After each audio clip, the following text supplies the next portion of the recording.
Yes, maybe. Hi, welcome to Full Crazy Town, episode 21. Having to broadcast from inside the home because of problems with connectivity. You might have noticed, if anyone noticed last week, I had to have like three different segments to try to get an hour's worth of podcasting in because I kept getting weak signal, no signal, kicked off, back on, kicked off, back on. But I do want to start with watching Due Dissidence last Sunday. Russ, especially, was talking about USAID. You said he was talking about trans dancers in Bangladesh. Um, Trans issues were dominated. Um, IRI programs. Remember at the time, I think I said I didn't know what IRI was, but it's a group a lot like USAID and like NED in that they're funded millions of dollars. And unlike these other organizations, the IRI is composed of Democrats and Republicans. So when it comes time to cut funding, the Republicans might hold IRI out to not be included with those cuts. And um, the the IRI is very similar to USAID and NED in that they have many uh, programs and cultural activities that are meant to sow unrest in foreign countries. The IRI has been doing its thing since 1983. They say they're all about promoting democracy. Um, but you've got people like Dan Sullivan, who's the chair currently, and they'll come down they'll criticize things like trans youth in sports. Tom Cotton's the same way, publicly criticizing um, the LGBTQ activities, but then in private, promoting them. And why do they promote them? They promote them to foster regime change in foreign countries. Rubio was on the board, and they all ranted against LGBTQI issues and other communities. Um, Something about in 2019, 2020, you had a lot of cultural exchange activities, dances funded by the Republican side of IRI.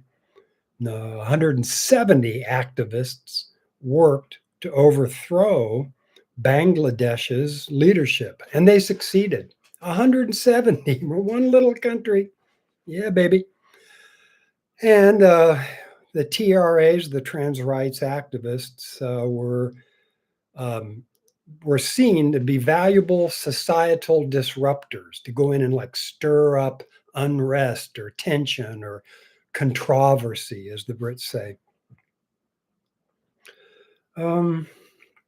But you had in Bangladesh, 25% of IRI's proceeds in grants went to these activities, these TRA disruptors activities, despite the trans rights, the trans people only representing 0.007% of Bangladesh's population. So So it's like, 1 million times more representative as far as money than as far as population.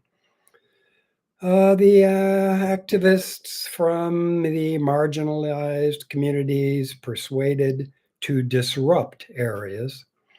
USAID just sponsors one dog and pony show after another. Cash cows is the way Russell described them. It's the deep state, it's the Pentagon, it's the Republicans, and these projects are useful for destabilizing countries. It all started decades ago when Bruce Jenner transitioned to Caitlyn Jenner, kicked it off. You have then Facebook, Amazon, Lockheed Martin, all kinds of agencies going hard on the TRAs, trans rights, the activists and their causes. You had Gloria Steinem working for the CIA, not with, but for. She was an agent. And it was all about promoting the trans people and making them the major story, not race or gender in general, not the L's, not the G's, not the B's, but the T's.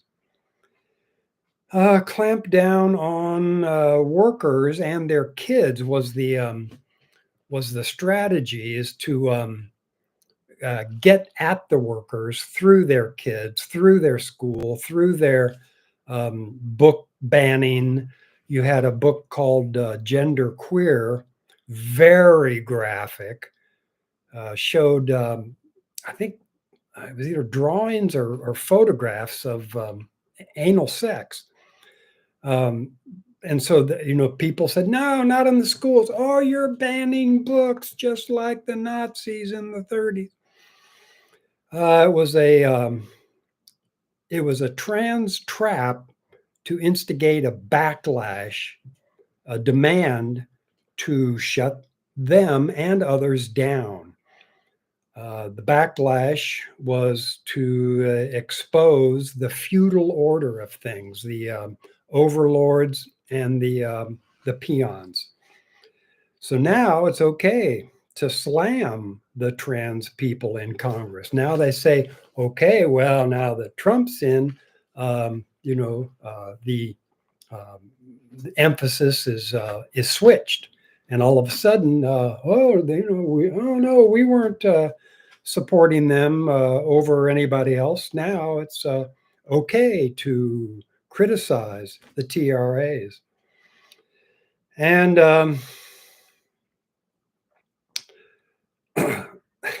and I tried to look up the thing that Keaton was talking about. He's talked about it several times, and he mentions it like it's common knowledge, but it's the Orthodox versus the Catholics faith, and he described the woke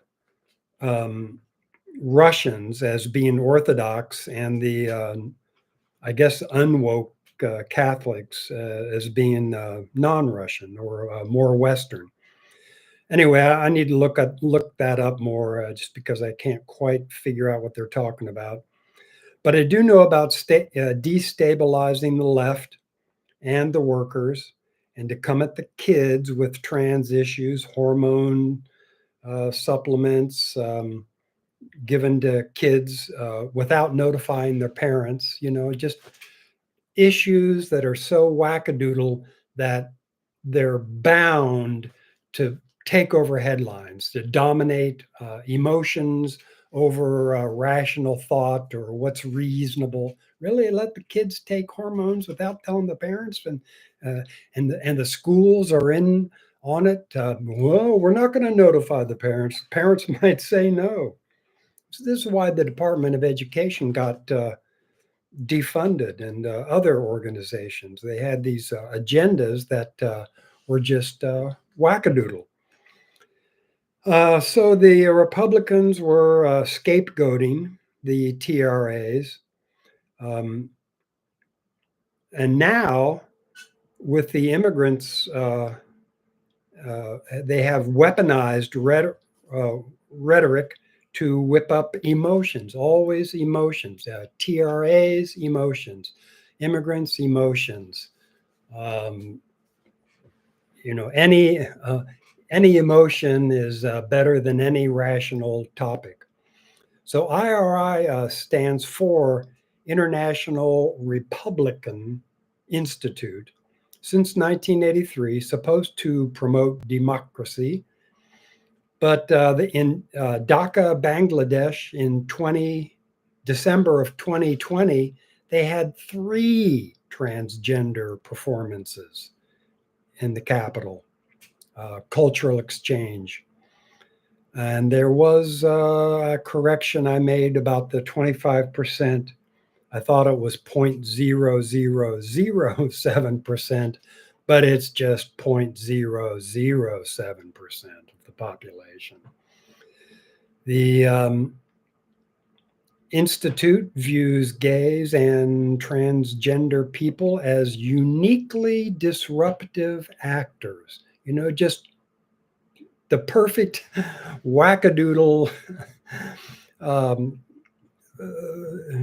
issues that guaranteed to emotionally fire people up and to put left versus right at each other's throats. And meanwhile, the bread and butter issues, and that's what Kim Iverson, Sabby Sabs, more people are starting to, instead of saying cultural wars versus economic or wars, they're starting to talk about like inflation and food and bread and butter issues. We need to get off these emotional hay rides and start focusing on what really matters. Not to say that race, gender, LGBT, abortion rights, those are very, very, very, very important, but they're not the most important thing. Most people, when they say, "What's your biggest concern?"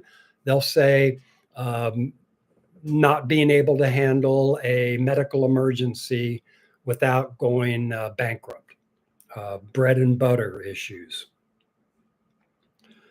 But uniquely disruptive, deployed to manipulate political unrest overseas. Glenn Greenwald mentions that Elon focuses on spending waste for certain groups, not others, but certain.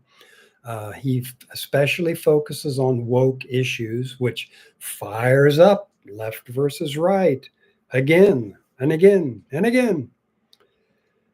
He talked about the transgender opera in Argentina and other issues. He says, Elon says, they're not even good at it, which implies the disruptors could be better. Instead of saying they're bad or that we should stop them, he's saying they're not even good at disrupting other countries. So, we should look for other ways. So these people who think that Elon is the savior or, some kind of a different billionaire than these other billionaires, no way. Chris Hedges recommends getting American Fascists, the Christian Right and the War on America, published in 2007, before it's not available. And he's deadly serious about this. He really thinks that the evangelicals will start to censor more and to make less transparent their plans for all of us and how they plan to do it. Last week, I mentioned I had a problem with podcasting. That's why I came in this week. I just couldn't get 3 bars, and I don't know why, but we'll just keep trying.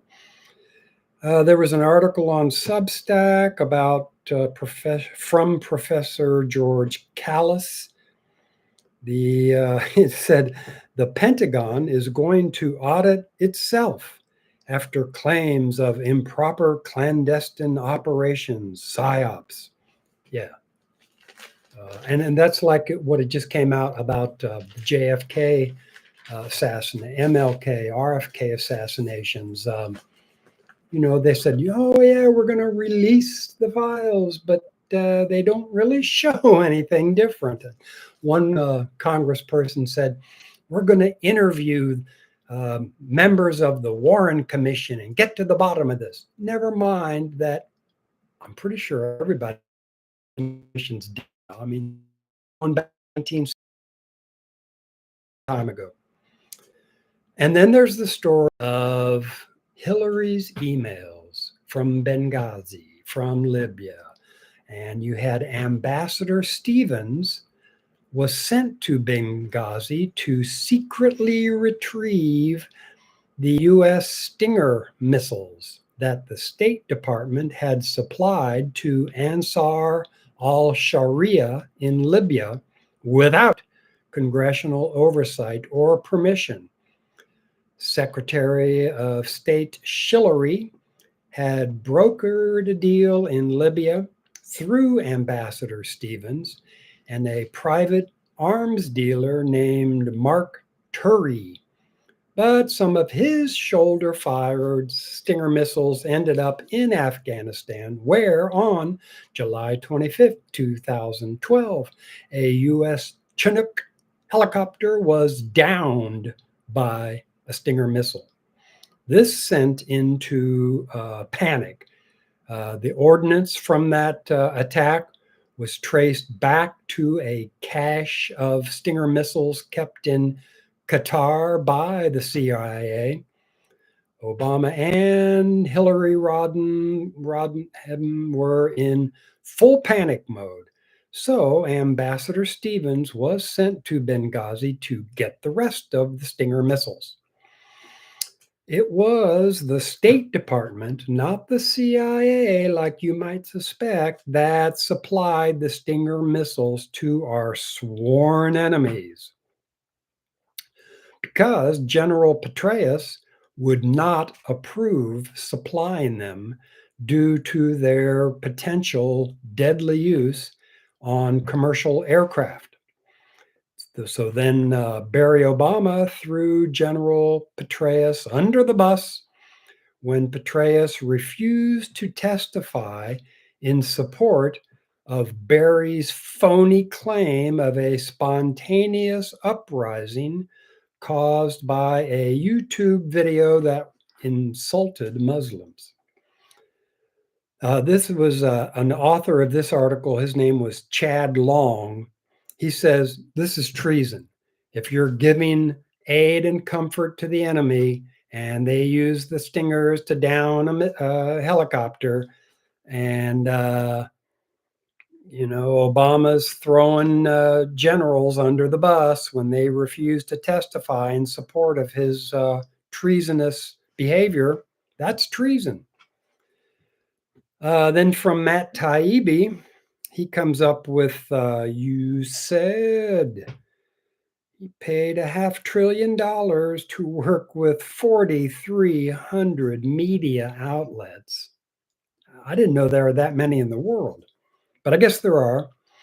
And also that $500 billion, 483 billion, went to training over 9,000 journalists in 2023 alone. Again, that was just, is that 10,000 a year for the last 5 years? What are we talking about? But this is how Matt Orfalea is able to put together these hilarious videos of dozens, sometimes hundreds of journalists, all parroting the same State Department narratives, exact same words, exact same cadence. So Matt puts them up there like 2-3 dozen at a time, maybe 50, I don't know. All little squares, all in unison, all saying the same thing. Trained by um, that $500 million to work with 4,300 media outlets and training over 9,000 journalists. And a really good quote. I'm always looking for new quotes, and a good one that I saw from Facebook's anti-imperialism was, "If you're not resisting, you're assisting." And then I think it was Matt was going on talking about Victoria Nuland, the neocon super war hawk everywhere, neocon, neolib. Her husband, um, he wrote an essay where he compared Trump to Caesar and said, "We need another Brutus." So he's like calling for the assassination of Trump. I don't know if this was before or after the actual assassinations, but you had enough indicators. You had in New York City Park or someplace, Shakespeare in the Park was putting on Julius Caesar, but it was all elites, which uh, they were the ones that tried to kill, and it was Trump instead of Caesar that they were depicting. You know, like Caesar was called Trump, and you had these elites that were saying that oh, he's a dictator. He crossed the Rubicon. We've got to get him before he kills us all.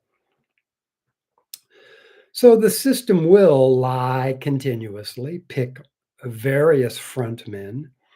Um, and then you had Steve Bannon on Jimmy Dore's show for a whole hour, just talk, talk, talk, talk, talk. And boy, those pictures that they normally show of Bannon, look, those must be like 5 or 10 years old because he looks like 50 pounds heavier, and he looks like he's sick as a dog. But on Jimmy's show, he looked fit, trim, happy, uh, cognizant, coherent, everything. But he was talking about how the permanent state tried everything to kill Trump. They really tried again. Um, they've just lurched from, they're like the permanent Praetorian Guard, which I've mentioned in the last days of the Roman Empire, sold their services to the highest bidder. And that just brought down the empire all the more quickly because the billionaires of the day um, just tried to take over, and they did until the Visigoths invaded from the north. And so the Doge cuts are kind of dancing around the permanent state. You know, some parts are bad, some parts not so bad, some parts are good. So Bannon says it's mainly the Pentagon is the number one power in control of the country. Also, that he just equates the word deep state with Pentagon. Basically, your merchants of death. MAGA included a lot of people. It was a populist movement. We'll see where it goes. Talked about this. Trump is a disruptor, um, um, which is more bad news for Palestinians. He's disrupting some things, but not um, his main donor, Miriam Adelson. Somebody described him as a circuit breaker. I forget who that was. Maybe Cy Hirsch.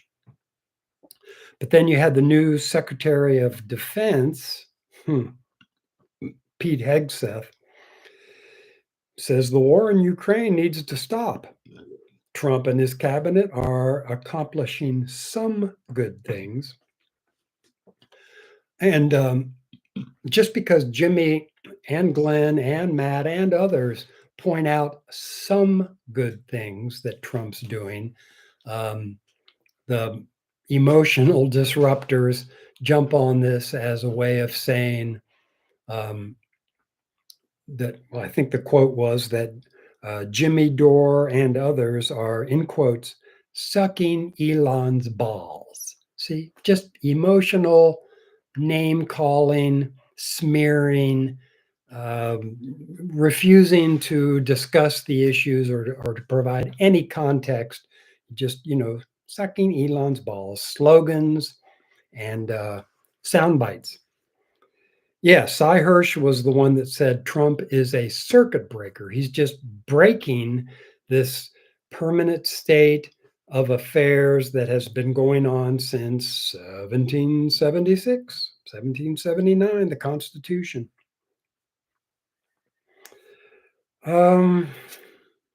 So these statements, these disruptors, are things like whoever said it, maybe Hegseth. Let's start by cutting our own military budget in half. And so that's, he was throwing the challenge out to NATO and Russia and China of just basic demilitarization, denuclearization, and a more peaceful society. Whether it happens or not is almost immaterial.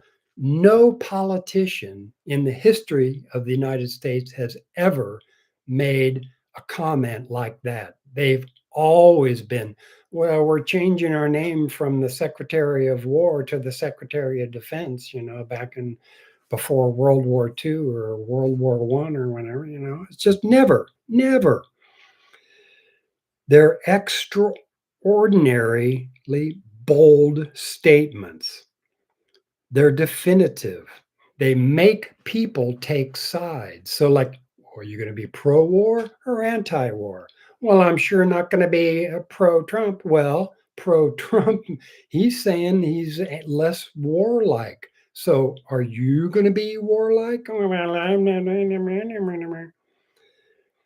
Makes the people takes the side. So, whether these things happen or not, now it's kind of like what Bernie said when he ran for president twice. He just wants to move the conversation to the left.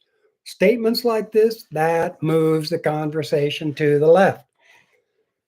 I do like my little dollar, the dollar from the UAE. Boy, in Qatar, my wife and I visited Qatar when we were not stationed, but working in Kuwait or the UAE. I forget which one. And mainly because of Al Jazeera. We wanted to see what the country was like that had Al Jazeera. But now Al Jazeera is kind of,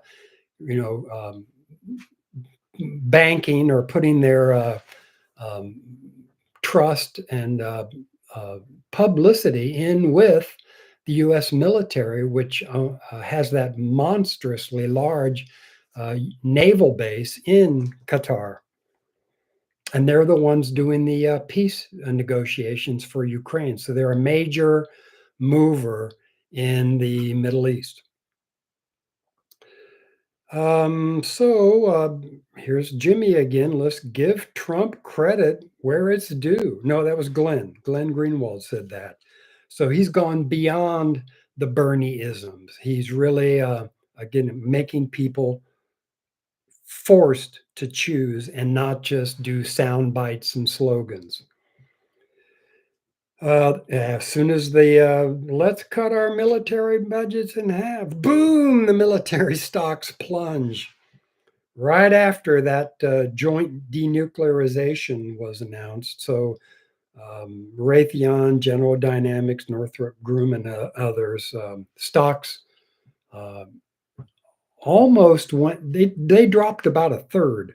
I think they've come back because nobody really thinks that that Trump or Musk is going to completely defund the Pentagon or Israel. So that there are probably people who use that drop as an opportunity to buy. But they do want to get rid of the National Endowment for Democracy, founded in 1983. They've had many overt actions, whereas in public, they support the pro-democratic groups, but privately, they terrorize the locals. They foment unrest, chaos, regime change, etc., discord, riots, civil wars, civil rights being restricted. Nothing to do with democracy. They ousted Cesar Chavez. They overthrew Aristide. The NED USAID activities will carry on under different terms. Bank on it. Maybe their budgets will be cut, or maybe they'll be, you know, cut cut out completely. But they'll pop up other places. I mean, there's no way the U.S. is going to back off on its imperialistic goals.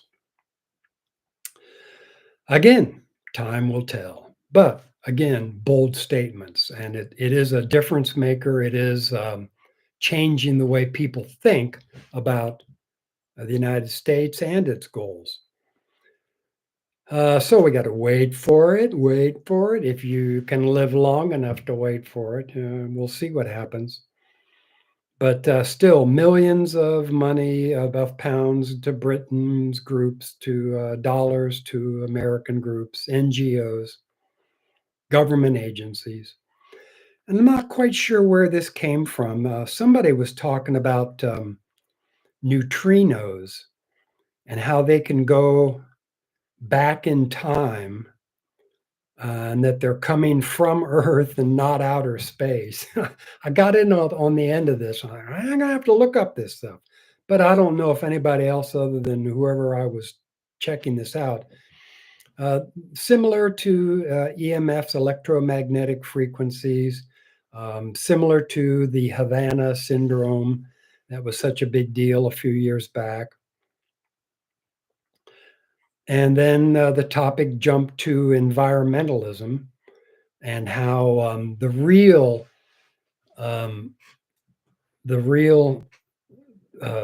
issue seems to be that we need to reduce the population, that people are the reason that we have all of these environmental problems. You know, the trees and the animals and the birds and the bees. People, there are too many people messing things up. And you have, meanwhile, the private equity groups ruining economies.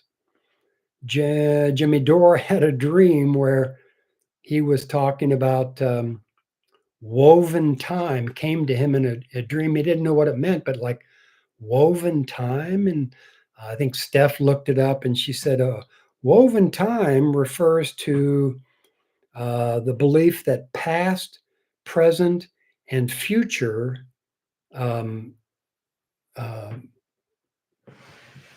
excuse me, I made a mistake here. I can't read this. They all exist at the same time. So it's just a matter of, it's kind of like those neutrinos that live in the past, live in the future, live in the present. And if you can just access those in those times, you, in theory, could time travel too. Where was that? Future, yeah. Exist at the same time.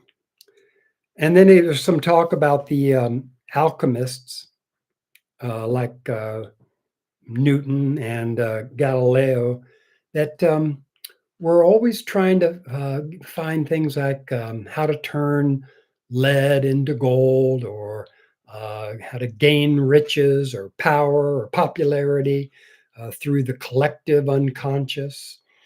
And you had other people doing the same thing, but they were people like Leibniz and Kepler, which focused on real issues, not uh, magic alchemy.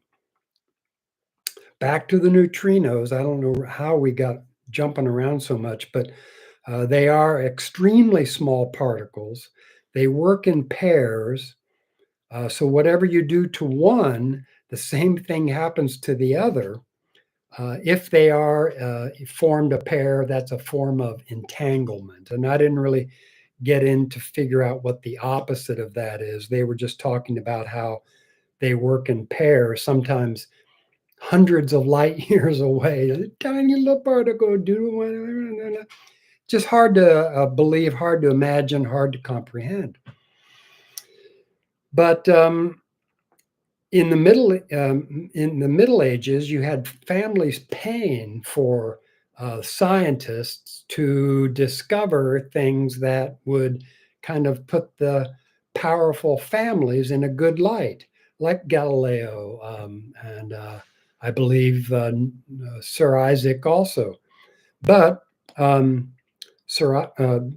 the way these scientists would usually come out would be to form some kind of enlightenment philosophy that is that came from like the Illuminati's and the secret societies and the meritocracy, the superior brainiac persons who are here to save humanity through their magic, brilliance, secret societies. They described Sir Isaac Newton as the last of the Magi. So he was like a company man, of religious foundation.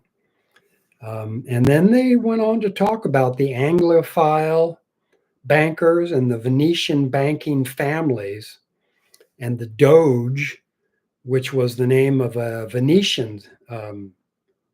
Actually, I thought it was the Venetian ruler. I've been to Venice and I remember seeing the word Doge up on one of these huge buildings in the main square there in Venice.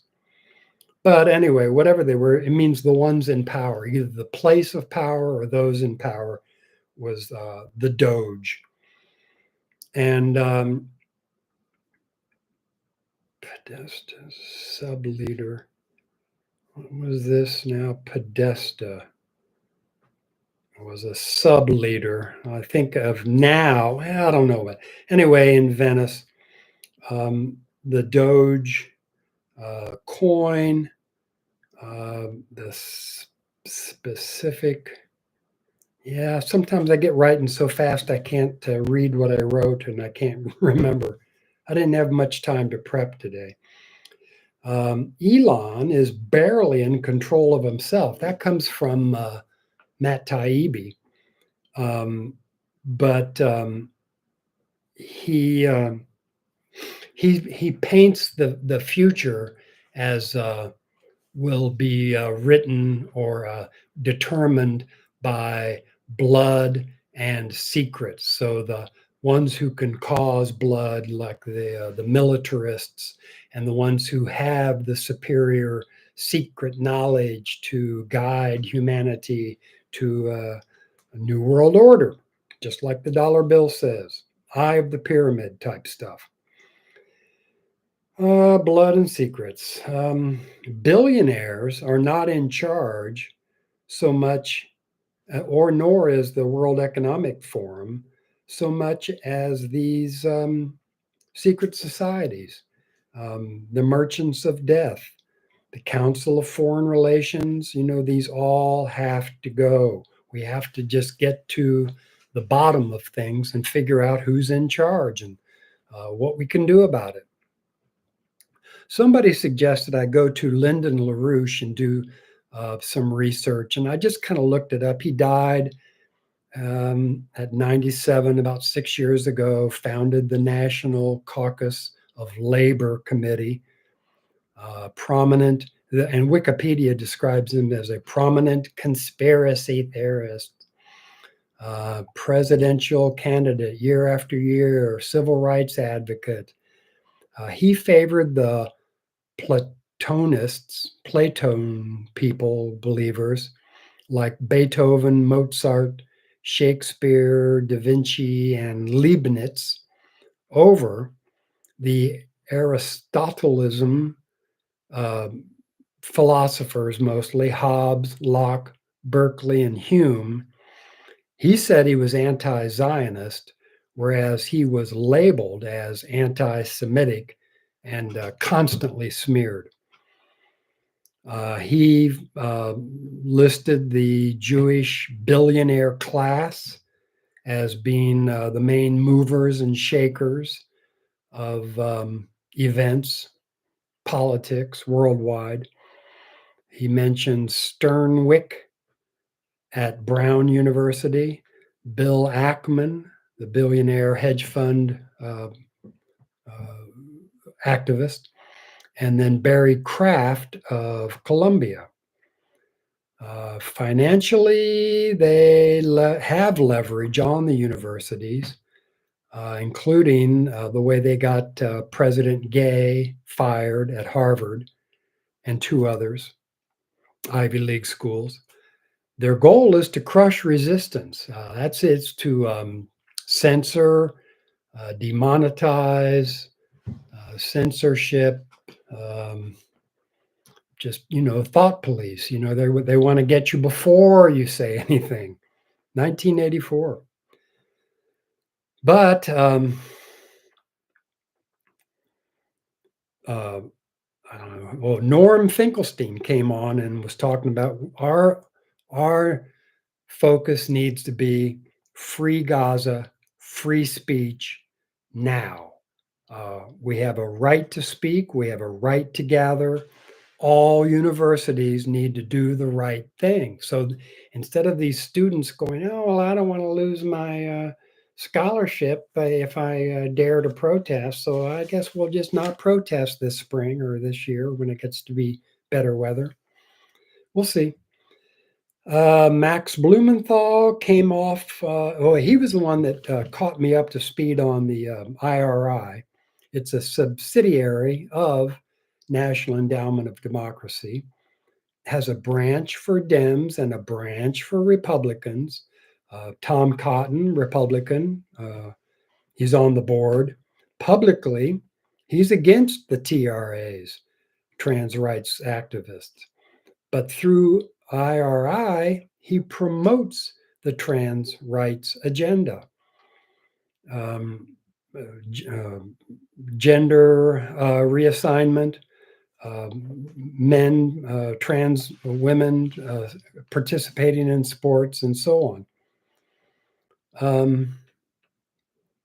But on the board, they recruit trans rights activists because they see them as being able to foster a change in power around the world.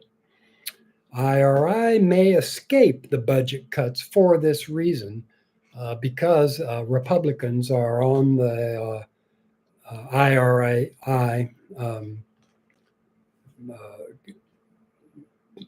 commission.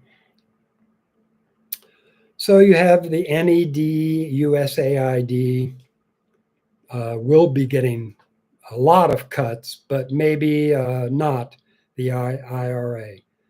Some are hardcore Republicans on the IRI, and they fund rappers to distract youth around the world, but especially recently in Cuba.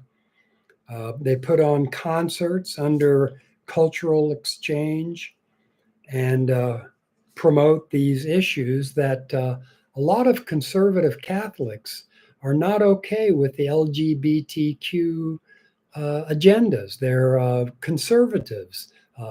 Central America, South America, other parts of the world. So you're really a disruptor when you're promoting these. I mean, here in this country, yeah, people are kind of conditioned to be open and welcoming of different thoughts, up to a point. Anyway, the CIA, no, it was Jean Kirkpatrick back during the Reagan years, was the first neocon because she was the first chairperson of the USAID back during the Reagan years. The CIA seeks to neutralize opposition, support non-communist youth. This is a really big deal because if you're a commie, like a left-wing commie wanting to overthrow capitalism, they'll come after you. But if you're not a commie, they'll support you because that's a good distraction from the real issues. That's the way Gloria Steinem was used to help women realize that they can do anything besides being the only ones that can give birth and perpetuate the species. Oh yeah, you can do it all.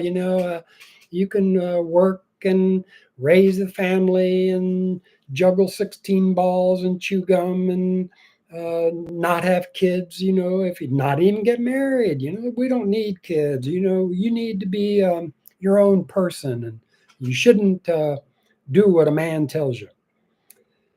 Populism. That's it.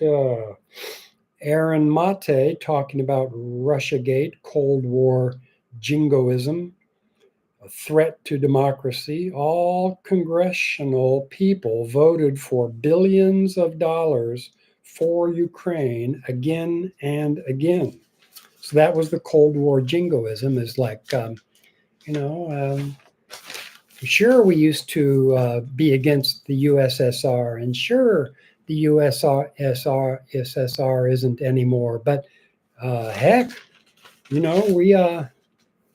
not going to let that stop us from finding a bogeyman, a skeleton in the closet, somebody to funnel trillions of dollars to. So again, the main news is what will happen.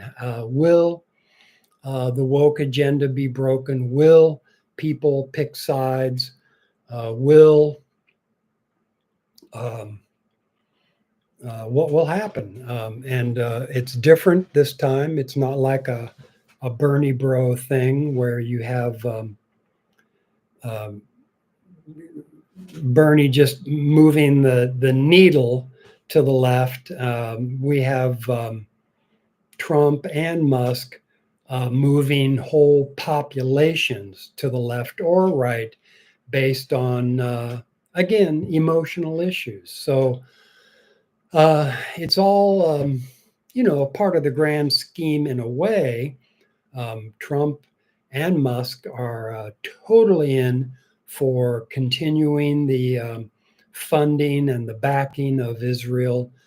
But they do want people to stop being so emotional and so fixed on TRA issues, emotional issues, and they just can't quite get on to the bread and butter issues because that hits them in the pocketbook and results in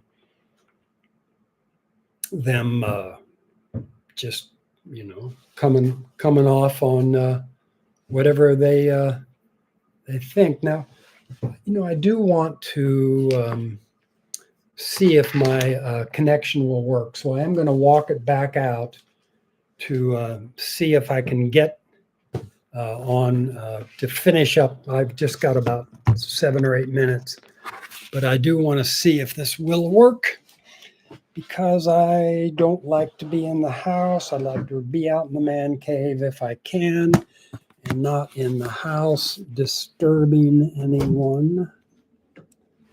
So I'm going to see what happens.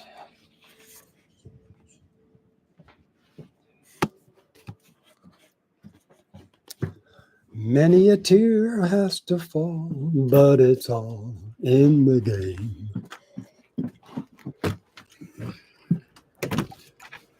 Oh, now it's raining on my computer. Oh, isn't that special? Anyway, cut off. I just want to see if I can broadcast ever again. Don't really know why I can't broadcast as before. Little ball 3.